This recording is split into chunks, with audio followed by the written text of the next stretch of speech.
ஓசியா 6ஆம் அதிகாரம் 4ஆம் வசனம். உங்கள் பக்தி காலையில் காணும் மேகத்தைப் போலவும் விடியற் காலையில் தோன்றும் பனியைப் போலவும் ஒழிந்து போகிறது. கிறிஸ்துவுக்குள் அன்பானவர்களே, கர்த்தர் உணர்த்தினார் என்பது உணர்வு சார்ந்த விஷயம். ஆனால் நாம் உணர்ந்து நம்மை சீர் செய்தால்தான் அது அனுபவமாக மாறும். கர்த்தர் பேசினார் என்று நாம் நம்பினால் அவர் பேசியதின் அடிப்படையில் செயல்படுகின்றவர்களாக மாறியிருக்க வேண்டும். பரவசமாக நாம் உணர்ந்தால் பரிசுத்தமாகுதலே அதன் பிரதிவிளைவாக இருக்க வேண்டும். சற்று நேர உணர்வுகளுக்காக அல்ல. ஆவிக்குரியவர்கள் உணர்ச்சியற்றவர்களாக இருக்கக்கூடாது. ஆவிக்குரிய உணர்ச்சி நிலைகளை தங்களில் உணரத் தெரியாதவர்களாகவும் இருக்கக்கூடாது.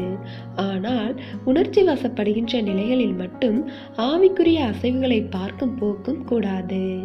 தேவன் நமக்கு தந்துள்ள புத்தி, அறிவு, சித்தம், ஞானம், உணர்வு ஆகியவற்றை கொண்டு காரியங்களை சீர்தூக்கி பார்த்து செயல்பட வேண்டும்.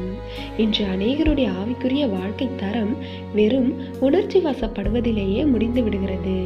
எனவே தேவ பிள்ளைகளே, இன்று நம்முடைய ஆவிக்குரிய வாழ்க்கையின் தரம் எப்படிப்பட்டதாக இருக்கின்றது என்பதை சிந்திக்க வேண்டும். அது மாத்திரமல்ல, பக்தியும் ஆவிக்குரிய வாஞ்சையும் நெடுந்தூர அனுபவமாக தொடர வேண்டும் என்பதை உணர்ந்து வாழ வேண்டும். தேவனுடைய கிருபையும் இரக்கமும் உங்கள் அனைவரோடும் இருப்பதாக. ஆமேன்.